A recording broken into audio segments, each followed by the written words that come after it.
Alex Mozed. Welcome to Winner Take All, where we talk about the constant battle between large tech monopolies and traditional incumbents.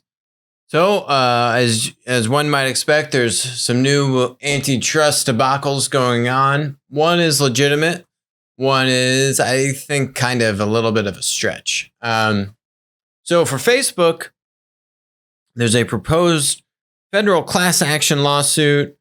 Basically, you could, many years ago, if you remember, you could make apps that integrate into Facebook. That's what we would call a development platform.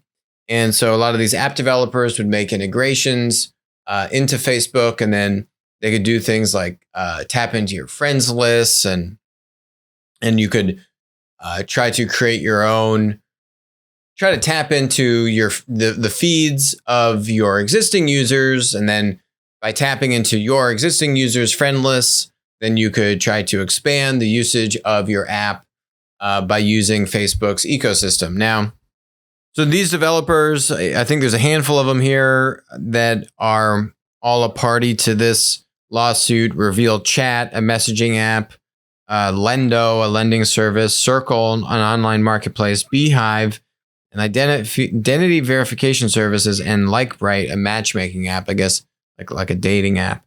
And so they're saying Facebook faced an existential threat from mobile apps that could have responded by competing on the merits, but it instead chose to use its might to intentionally eliminate its competition. Facebook deliberately leveraged its developer platform and infrastructure of spyware and surveillance and its economic power to crush or acquire anyone that might compete with them. I'm so on this one.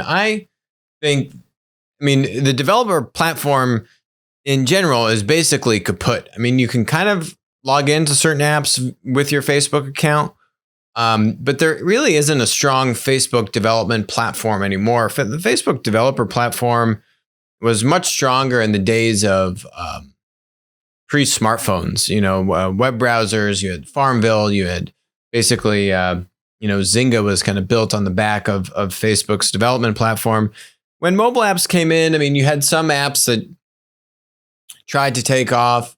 You saw the same thing with Twitter, and when live streaming came out, and then Twitter did Periscope, and they shut down the ability for, God, I don't even remember the name of that live streaming app that everyone was going crazy over. And then they shut down your ability to notify people about when you were going live and all this kind of stuff. So you've kind of seen this happen. I think the challenge here is that Facebook, it might have learned from the information and it might have degraded access to its APIs. Fine. But the big difference between Facebook and this claim, or probably any antitrust claims that come from producers, that come from supply, that have been disadvantaged by the large tech monopoly, is that Facebook, for the most part, really hasn't vertically integrated in any of these areas. Messaging, you could say, sure, and then they went and bought WhatsApp for however many billions of dollars. And then they did Facebook Messenger on their own. But, there's always an element of messaging in Facebook, even, from almost day one. So because Facebook wasn't vertically integrating and trying to directly compete against all of these apps, I think the argument just becomes a lot harder that they were doing this from an antitrust standpoint, that they were doing this to better their own their own initiatives, or put their profit before their customers, which would be these developers. I just don't see that argument as concretely here as we do with other large tech monopolies, which we've spoken about a lot, like a Google, like an Amazon, that are absolutely vertically integrating, that are absolutely a direct beneficiary by cramming down their supply, which is a customer group, and then taking advantage of them, and then being basically earning more money or more profit. I don't see that same dynamic as concretely here. So in general, the Department of Justice and the FTC don't understand the argument that producers are customers too. So even if they did understand it, which they don't, that's one big problem. But even if they did understand it, I don't think that dynamic plays itself out as concretely here for Facebook. Now, in other news, Amazon, which absolutely does have this dynamic, we know that the FTC and DOJ are investigating Amazon. The EU is investigating Amazon for how it treats its third-party sellers, but they're analyzing how does Amazon treat its third-party sellers and what negative impact does that have on the end customer, right? They keep on trying to make that last jump to the end consumer, and they don't even need to bother doing that. If they just say a producer is a customer, and therefore the customers are put at a disadvantage when you take advantage of your suppliers, that's your case. But for some reason, they want to always go back to the end consumer and just overcomplicate things. So anyway, PopSockets CEO, you know what PopSockets are? You know, in the back of your iPhone or you know, put the little snappy thing and you can hold on to the phone and you can brand it with company swag and logos and all that stuff. Anyway, they do like hundreds of millions of dollars in revenue.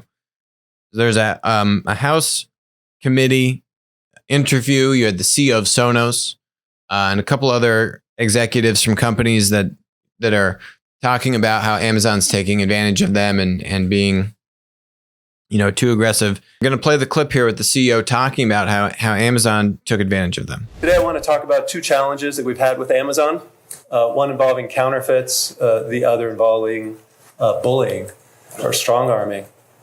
So we started our direct relationship with Amazon about a year and a half into business. So the middle of 2016, we started selling product to Amazon. Amazon, in turn, would sell our product on the marketplace. It was immensely successful. Within 5 months, Amazon became our largest customer, and we became one of Amazon's most significant players in the mobile electronics accessory category. PopSockets was the number 3 search term at some point on Amazon. So we had immense success, but despite the success, we never felt like we had a genuine partnership with Amazon. So the problem of counterfeits is the first problem I'll talk about. We had enormous amounts of fake product that were taking our sales, creating bad customer experiences. And of course, it was illegal. So illegal activity on behalf of those selling them. And when Amazon was the seller, Amazon was clearly engaged in this illegal activity. And multiple times we discovered that Amazon itself had sourced counterfeit product and was selling it alongside our own product. For a year and a half, we requested that Amazon take some action, some serious action, and just require evidence from sellers that they were selling authentic product. After a year and a half, finally, in exchange for about $1.8 million of retail marketing funds, which my team deemed ineffective, Amazon agreed to work with their brand registry department to require this evidence, and things then changed dramatically. So that problem largely went away. There was another problem of knockoffs, products not using the PopSockets name, that took a while longer to go away.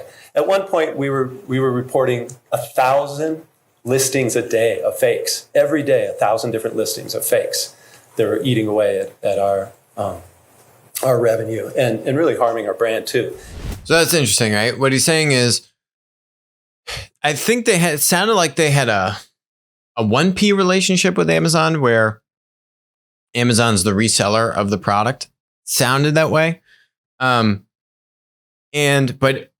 Amazon was double dipping where they had the relationship directly with PopSockets, and then they were sourcing it from third parties and then selling it as PopSocket product, but it wasn't verified as authentic. And then the company was saying, hey, this is counterfeit stuff. This isn't actually PopSocket product. And you're letting people sell it as PopSocket stuff, but it's not PopSocket. And they didn't do anything about it for a year and a half.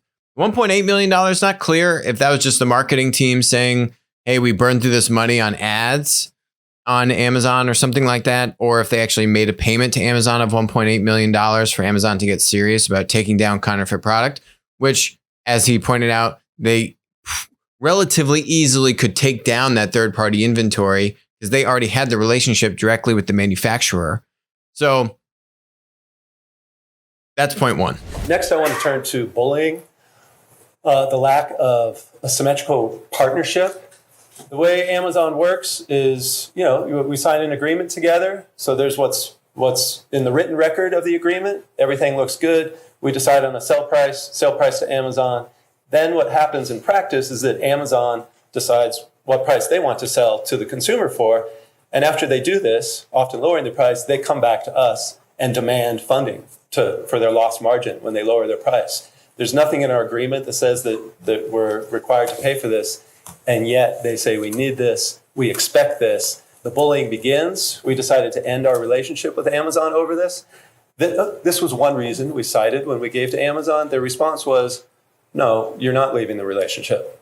I found that unbelievable that they would tell us that we were going to continue in the relationship after we told them that bullying was the main reason we were leaving. No, what this guy's talking about, I haven't even talked about these issues, right? What he's saying is we had a contract with Amazon that they would sell our products, and there was a floor for how much they'd sell the products for. And then he says that Amazon would just go make up the price that they would want to sell it for and bill his company for the difference and say, oh, well, we had to lower the price. And so you owe us like $1.2 million, David. And so you're going to pay that. And they would do it all over the phone. So there's no written record of any of this. But Amazon just knows that they have so much leverage over them and that they want to provide, the best price or whatever their algorithms or their pricing algorithms are telling them, hey, we need to offer it at this price. Okay, the algo goes down. And then they hit up David's company for the delta and say, hey, well, you got to cover this. So that's a whole other ballgame of what we've talked about on the show, which is that when you aren't, this is a manufacturer. This is saying that when you are a third-party seller, that we've seen examples where you're a third-party seller, you're a distributor, you're selling stuff on Amazon. Amazon asks you for the purchase order to verify that your stuff is authentic, which what you heard David say is they had 1,000 listings a day that they identified as counterfeit for their inventory. They weren't taking this stuff down for a year and a half. Yet, when Amazon's trying to figure out who your manufacturer is, they are real quick to say, hey, I need that purchase order to make sure that this inventory is legit. And then magically, they look at the purchase order and they figure out who your supplier is, and then they go directly to the supplier and now cut you, the third-party seller, out of the transaction. So there's all kinds of stuff here, right? These are the kinds of cases where you can say, hey, look, who is Amazon making its money off of? They are charging fees to the third-party seller. This company is actually paying them, has agreements for this. It's a little bit tougher in the 1P structure, though, I will say, if these guys are a 1P, it's a little bit tougher for the producer as a customer relationship to be verified because technically in 1P, Amazon is buying product from the third-party seller, in this case, PopSocket. In the 3P, the third-party seller relationship, right? Amazon's not taking inventory. They're not actually taking ownership over that product. They are just letting you sell through the marketplace, and then you pay 10 or 15% of the overall purchase price to Amazon. It's a little bit different structure of a relationship. That 3P structure is a much cleaner relationship to show that producers are customers. And as Jeff Bezos detailed in his annual report, April of last year, 2019, that through the year of 2018, 58% of the products sold on Amazon were actually from third-party sellers in that 3P relationship. So it's actually the majority of products that are being sold on Amazon do fit that model. I think we're inviting David to come on the show. I think that they were 1P. Now, he goes on to say that they also had a verified dealer. Basically, David goes on to say that they eventually told Amazon to go screw and that they're actually not going to sell their stuff on Amazon anymore. Amazon then continued to take down all of their listings and boot off any verified authorized distributors of PopSocket as well. those distributors probably had more of a 3P type relationship with Amazon, which is what I'm talking about. And so you could probably find some funny games that they were playing on that side. And then this producer is customer to argument fits much more nicely. It's just an interesting thing to highlight here. This may not be the best example to say, hey, this was antitrust, because you need to show that these guys are a producer. The Congress is probably looking at this and saying, well, okay, look, hey, this is actually hurting the end customer. But again, as we've spoken about, it's just too loose of an affiliation. That's never really going to stick in 5 to 10 years when you're done going through the court system. There's just not enough meat there. You got to simplify this, focus on producers or customers.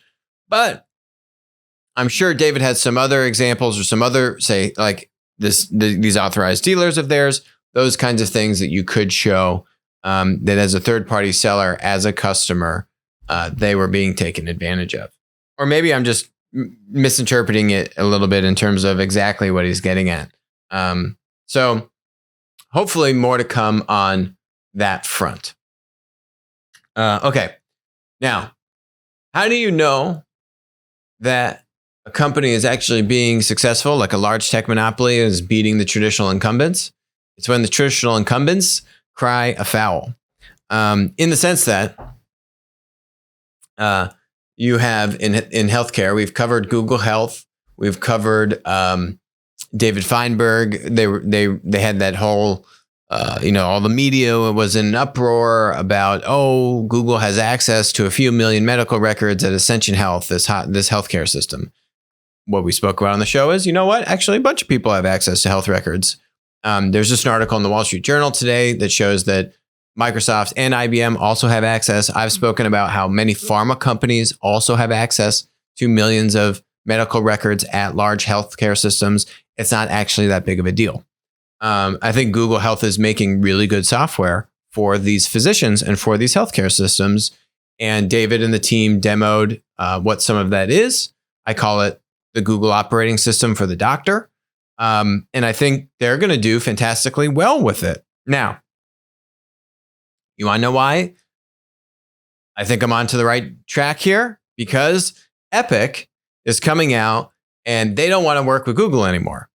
Obviously, like, privacy is the blanket concern that Epic is citing, that this is the reason why we just can't work with Google anymore. Oh, no, not because Google Health could be seen as a threat to what Epic is doing and a much better alternative to the software, the EHR software. Epic is the largest EMR software provider in the United States. Between Epic and Cerner, they have over 50% market share. I think it might be around 56. It could be higher. Those numbers are a little bit older. 56% market share of EHR software in these hospitals.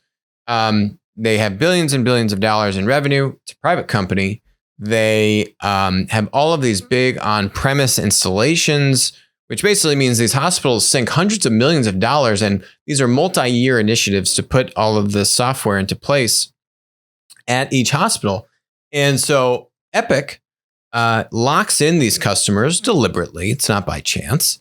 And they don't want to open up the data stored in the system, right? There's like the whole idea of what Salesforce did with the cloud like 20 years ago now. And how your data is easily accessible from the cloud. And we've covered how Salesforce is in Platt because they have over $1 billion in revenue coming from third-party app developers, building apps on top of the Salesforce APIs, and all of these wonderful things, right? It's very similar to the type of software, this EHR software, right? I'm a hospital. I have data stored in this software system. If I could have that in the cloud, and what the cloud helps me do is it helps standardize, maybe not everything, but like 80% of the data in there is roughly standardized, and the field structure and the data structure is roughly the same way, right? Kind of like what Salesforce is. And then you can customize it. You get the 20% of customization. Why that's so important is when you're a third-party developer and you want to build an app that can now provide value to the end customer based on the data stored in Salesforce, or let's say Epic or Google Health in this case, the Google OS for doctors, and or you create an app that actually does or improves the quality of the data in the system. Right? Salesforce has a whole slew of apps, companies worth billions of dollars actually. And all they do is actually do data quality cleanup, clean up bad data, duplicate data, wonky data, add additional metadata to existing records. It's a whole industry of just improving data in the actual system. So there's a whole other slew of apps. Now, if you have 80% of the data is roughly standardized, say medical data, think about all the apps that you could build on top of these APIs to then clean up that data and add additional, say, metadata to that patient record. Endless amount of opportunity and value created for the end user, in this case, the physician. So I think Google is well on their way. Epic is scared, as they should be. And then, as we've talked about, this is why I don't like HIPAA. This is why the regulation just becomes what the incumbents fall behind and say, privacy this, privacy that. Oh, we can't, this disruption, these new tech companies coming in here, you can't trust them. We have to stop integrating with them. And so think about the hospitals that are now providing data to Google. If you have Epic, which has, let's just say 30% market share, you can guarantee that throws a big wrench in Google's ability to actually roll out their products to hospitals. If Epic says, well, I'm not going to integrate with Google because it's a privacy concern. I mean, come on.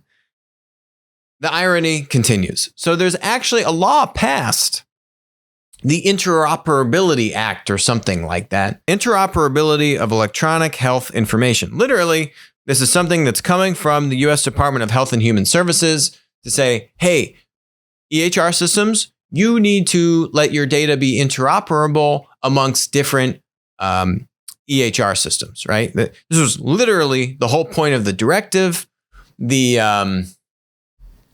MedTech conference I was at maybe 2 falls ago, 2018 in Philadelphia, everyone was talking about this. You have the head of all the government agencies there saying this is going to be good. And I've been a skeptic on this working. I don't think it's going to work because, they'll probably take a 2-year commission to figure out how all the data is going to be interoperable. And then it'll be 2 more years to implement all of the stuff. And then it won't work.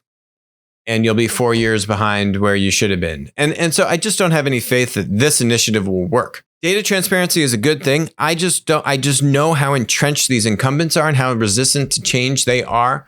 I would say the worst incumbents in the healthcare industry are these EHR companies. Now, maybe not all of them, but certainly Epic, especially because they're coming out publicly and against this, in opposition to what Google is doing.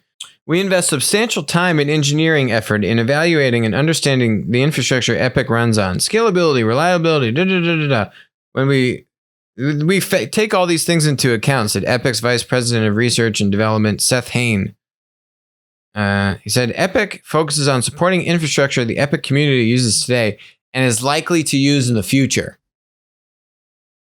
One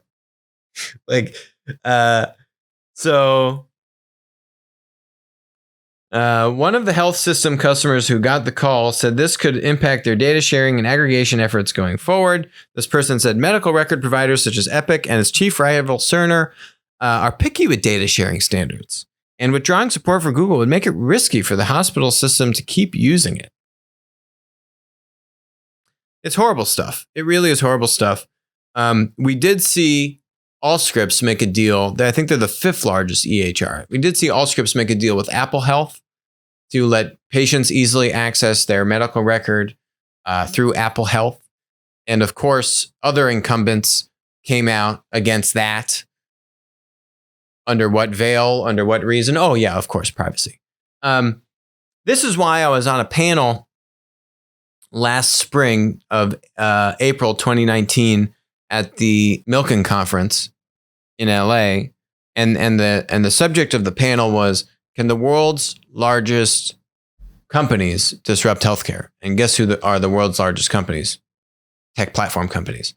And basically, I'm all about helping incumbents. I'm all about incumbents have all these intrinsic assets. They're not leveraging them properly. They can go and create their own platform models, build from scratch, build and buy, some mixture of all that stuff, and they can be successful. We cover Walmart a lot and all these companies that we're rooting for, and we want them to be able to be competitive in this 21st century economy, except for healthcare. Healthcare is the one industry where it really needs to be disrupted by the large tech monopolies. And they're doing all of us a service. And actually, Tim Cook has said the same thing. He feels like maybe one of the greatest impacts of his tenure as CEO will be what Apple is doing in healthcare and how they can change that industry for the better. And all of this privacy stuff just really kind of brings me back to say, how stupid do these incumbents think that either the patients are, in the case of the incumbents pushing back against the Allscripts Apple Health deal, or for this matter, the hospitals. The hospitals are the ones doing these deals with Google.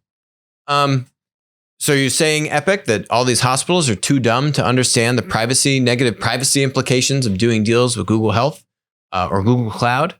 Is that what you're saying, Epic, Mr. Vice President Seth Hain? Because it certainly sounds that way.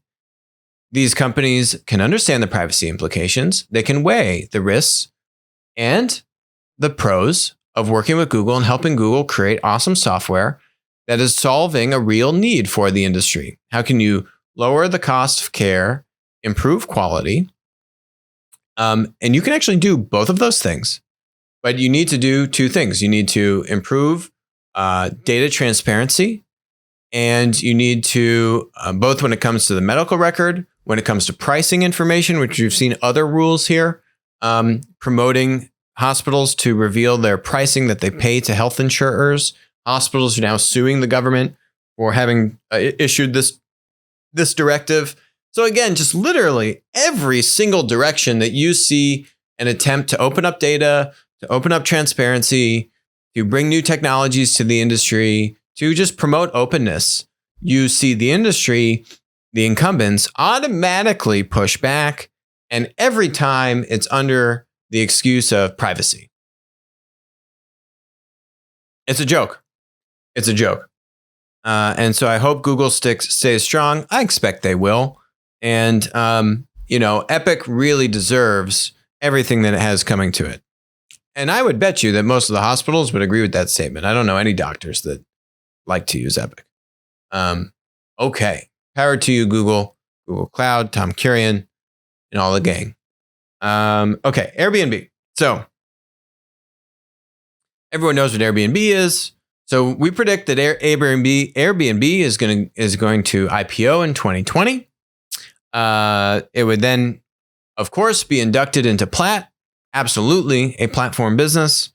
I don't even know what kind of linear revenue they have. It's probably almost all platform revenue. And they have, obviously, you can book homes. You can book now experiences from third-party providers, kind of like replacing the concierge at a hotel. You can, and then what they also did is they acquired Hotel Tonight a little less than a year ago. So they bought Hotel Tonight, which is like Expedia for booking hotel rooms. And so for the longest time, you had this kind of Chinese wall between Airbnb inventory, which was like, think about it as like user-generated inventory. It's my home, it's my apartment, putting on Airbnb. And you had the Chinese wall between that inventory and hotel inventory, right? And what you saw leading up to this over the past number of years is you've seen a lot of hotel consolidation. And that strategy can work. If you are an incumbent and you see platform disruption coming into your industry, if you can consolidate supply, like in healthcare, restricting data from opening up, in the hotel industry, that would be a lot of these M&A and roll-ups that you see amongst the hotels. So there's a massive merger between Marriott and Starwood Hotel a handful of years ago now. big, I think maybe $14 billion deal. Big deal. That put Marriott as the top hotel, almost 1 million rooms of inventory. No, maybe more globally. This is North American rooms. There's probably somewhere around 7-ish, 8 million rooms of inventory. Certainly over 5 million rooms of inventory in North America for hotels. You can kind of see the distribution here. And beyond this, there's a lot of craft hotels that have, only a few locations, 5 to 10 locations, these more kind of boutique, unique experience type of hotels. And so certainly you don't see that. These hotels have at least 100,000 rooms in them. So there's still a pretty good amount of fragmentation when you look at the hotel supply landscape.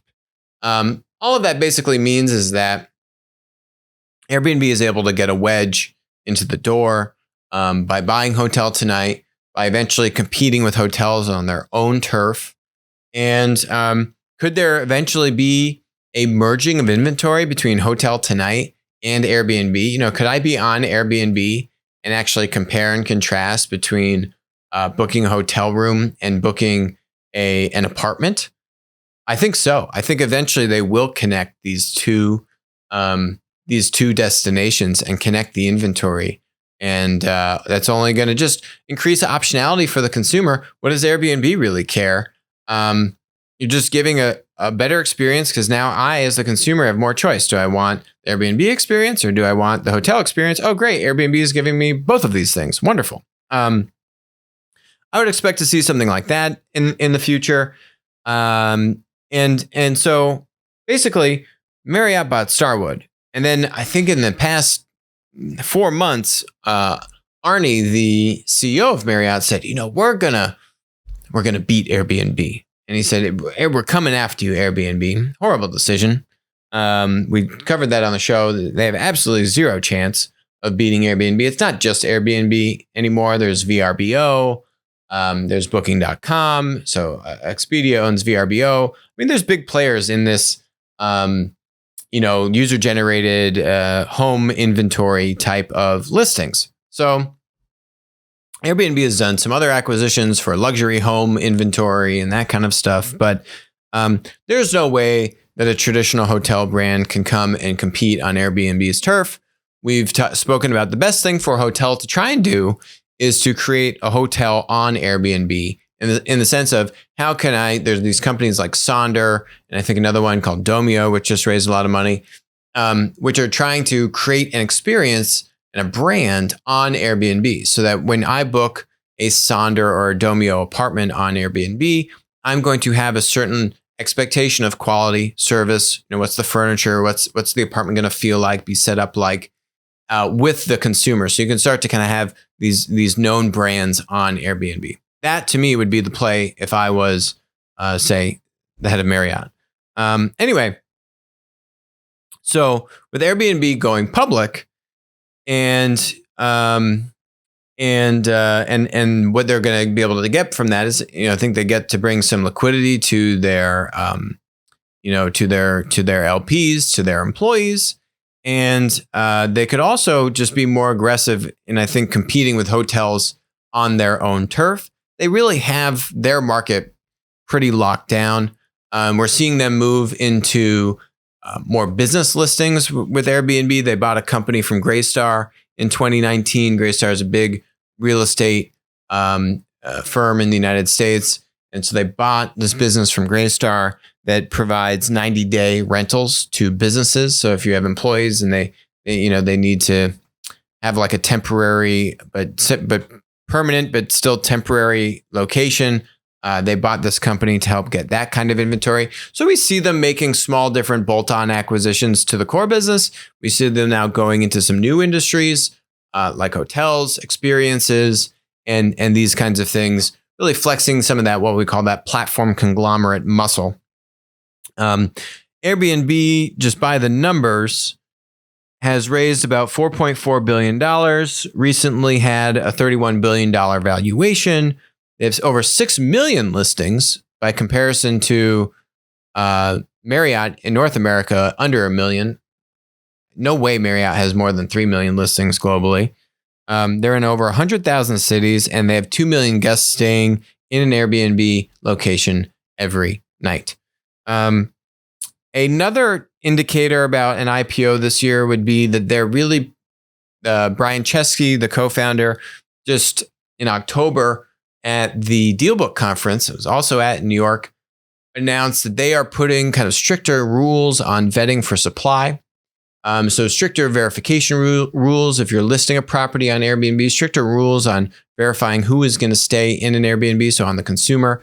And you can see they're really trying to beef up some of these like managed services component. If you need customer support, if something goes wrong, they have like a neighborhood line.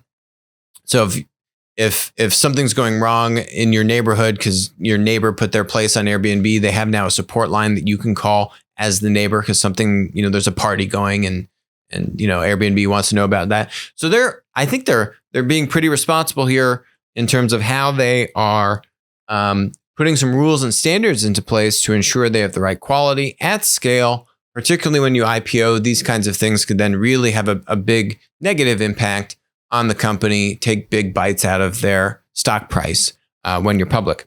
We have seen this work in the other direction for Oyo, the SoftBank funded hotel marketplace in India and Southeast Asia, which was growing like crazy, had a bunch of wonky subpar quality on the marketplace and is now scaling back and all these things. We just covered that on the show a few days ago.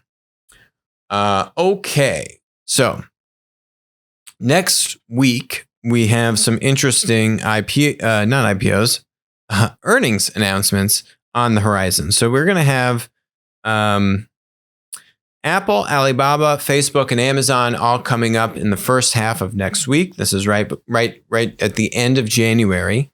I think in general, it tends that these companies tend to beat earnings. More often than not, they're able to beat earnings, especially when you have that platform monopoly power. You have a lot of ability to, again, take advantage of your suppliers and make sure that you beat your earnings or at least hit them. So more often than not, they hit. I think that they should be all able to hit earnings. I think the question of how well they do after they release earnings comes down to a few different factors. So everyone's going to be looking at, for Apple, for example, Apple TV Plus. I am not too bullish on Apple TV Plus. I think Apple has a lot of ability to force its users, or not force, but pleasantly push its users to sign up for it, and it's free. So you might have a lot of folks that have signed up. I don't think it's going to be anywhere near where Disney Plus is, which we just covered. We think is now over 40 million subscribers in about 3 months' time. Disney Plus and Apple TV Plus pretty much launched right around the same time. I don't think Apple TV's shows have been really doing as well as, say, The Mandalorian, which is a massive hit. Baby Yoda fans know what I'm talking about. And now, that said, I don't think that that's the major driver for Apple. I think for Apple, the trade news is a big boon to them, where now the trade wars have kind of been put on pause, and hopefully the supply chains can settle down a little bit, and consumer tensions can ease a little bit. I think it's just Q4, so how many phones do they sell over the holidays? That's really going to be the major driver. By 2021, Tim Cook had made a commitment to have at least $50 billion in services revenue, of which Apple TV Plus is a small chunk of that. Maybe $5 to $10 billion can they get from Apple TV Plus revenue, which they probably still could do even with lackluster numbers. I don't think that was a huge target, $50 billion annually by the end of 2021. So I don't think that's a huge stretch goal in the first place. I think it's more so just how did Apple's products fare over the holidays. They added a third camera to their flagship phone. That was the biggest news from the fall. And actually, that third camera makes a big difference. So, yeah, I feel like generally Apple should be faring pretty well going into their earnings release here. Alibaba, similarly, where these companies were able to reset expectations around trade And I think that, for these two companies, this is probably some of the biggest things that people are going to look at. We are seeing Alibaba try to make a push globally, which we're going to touch on in a little bit about how they've tried to push coming into the United States. We do see them now trying to push into Europe. We see them trying to do some things in the United States. How can Alibaba expand out of China and Southeast Asia? I don't think that's going to make too much of a difference in this quarter's earnings results, but going forward, I think that what we're starting to see from them is that they are signaling that they need to be able to expand outside of just China, Southeast Asia, in order to keep up their rate of growth.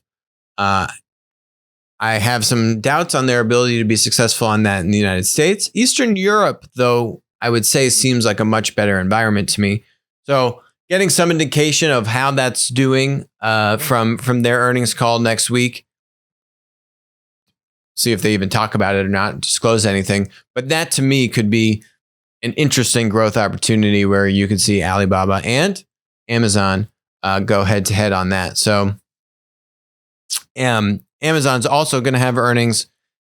The cheat code that Amazon has is their ad revenue. The ad revenue has just been going bonkers, and they have so much control to be able to juice that ad revenue and use that. Basically, it just all goes to their bottom line. So, out of all of these companies, I feel the most bullish about Amazon over the probably short, mid, and long term.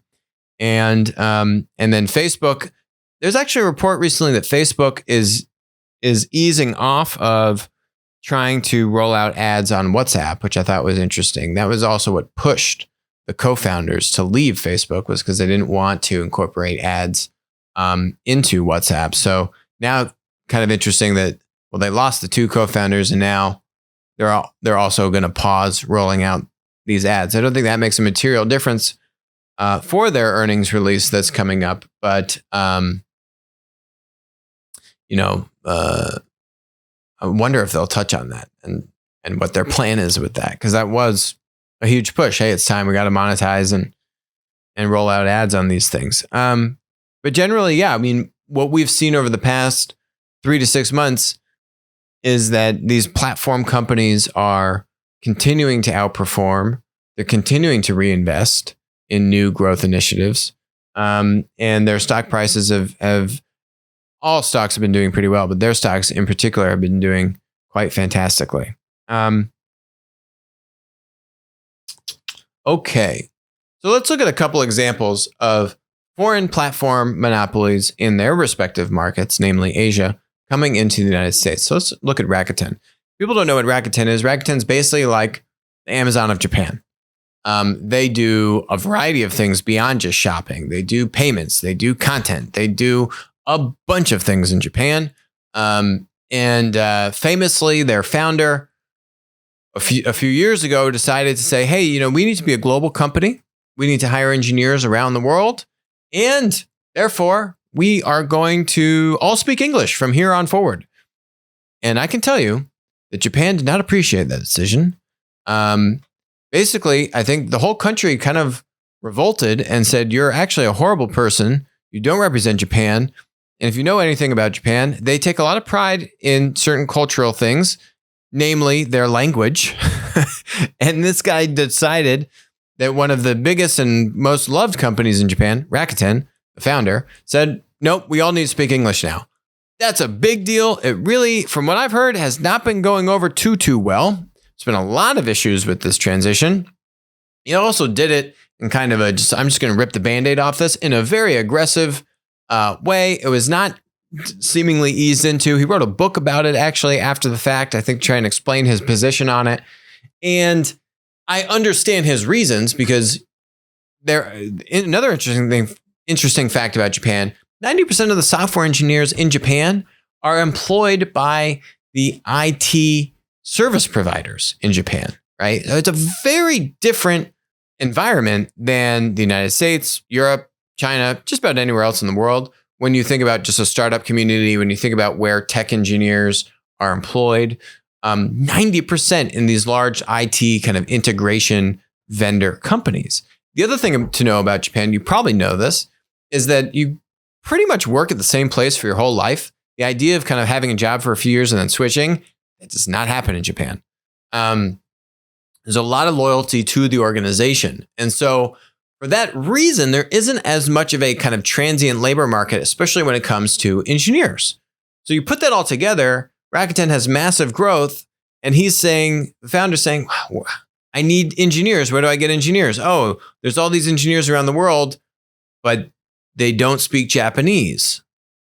Hence, we're now all going to speak English. Well, anyway, let's go back to them coming into the United States. So now they're coming into the United States. They've actually had a few attempts at this. In 2010, they bought this company called Buy.com for $250 million. Interestingly enough, they changed Buy.com to be called Rakuten and changed the domain. And Buy.com was actually a marketplace. You had merchants, you had tens of thousands of merchants, you had buyers. And so it's actually a marketplace that they bought in the United States. And it ultimately didn't do that well, but that was their first foray at coming into the US. Then in 2014, they bought Ebates for $1 billion. Kind of a little bit under the radar acquisition. Ebates, you kind of get, you get like rewards. You get cash back for shopping. So if you go to Ebates and you buy stuff through them, then you get like a check in the mail, that kind of stuff, right? So it's a marketplace in that sense. I mean, there's a large number of kind of like retail partners, but they're not going directly down to the third-party merchant, which is what Rakuten does in Japan. So, the direct merchants are actually, they have stores and they're selling on Rakuten's marketplace. They have GMV and all that fun stuff. So this is a little bit of a different model, but again, this is a foothold for how Ebates and now Rakuten was trying to get traction. If you've been watching the NFL playoffs at all, you've probably seen some of these Rakuten commercials promoting cash back and rewards. That is because it's from Ebates. That is the company they bought. And I think they are, they're getting much more brand recognition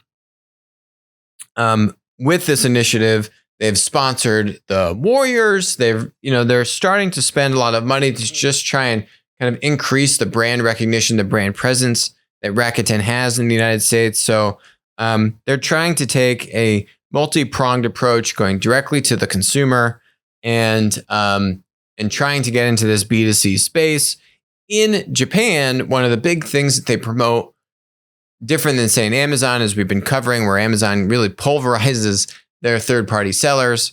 Rakuten's all about kind of supporting the small mom and pop sellers. They put a lot of tools on the website.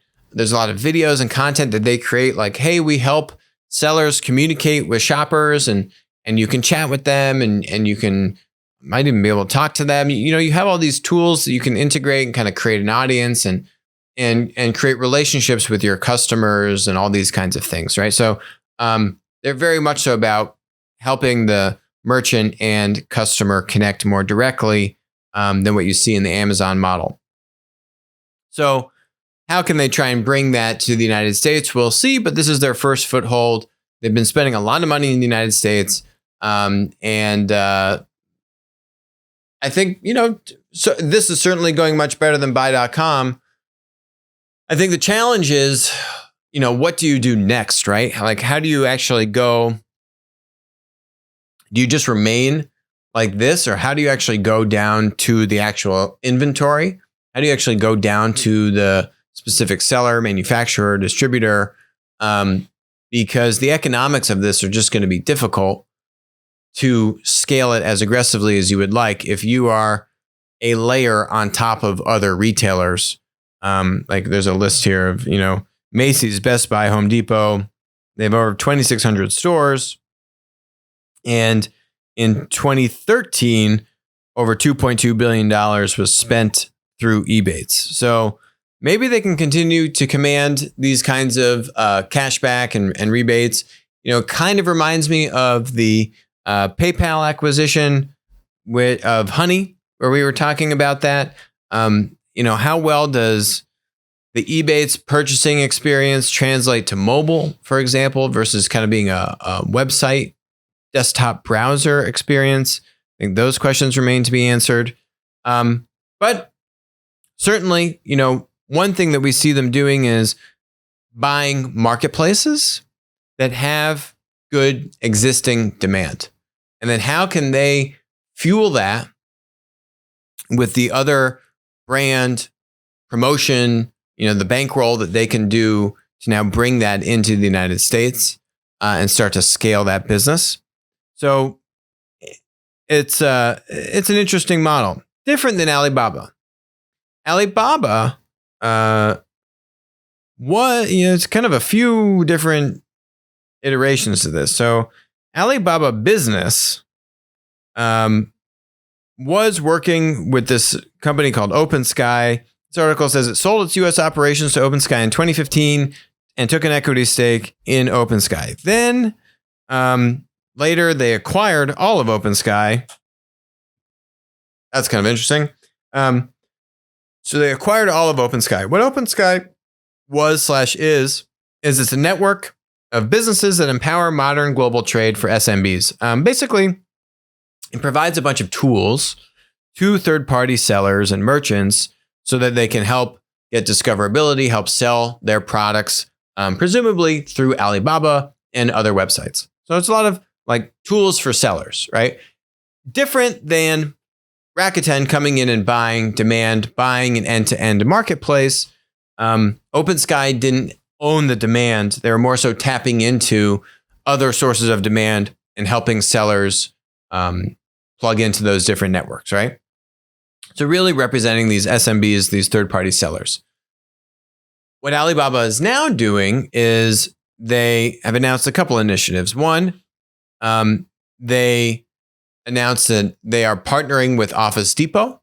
So think about if Alibaba and OpenSky have supply with third-party sellers, they're now bringing that supply to sources of demand like Office Depot. So Office Depot is saying, hey, I can tap into Alibaba's supply and their marketplace of sellers and inventory and plug that into my e-commerce experience.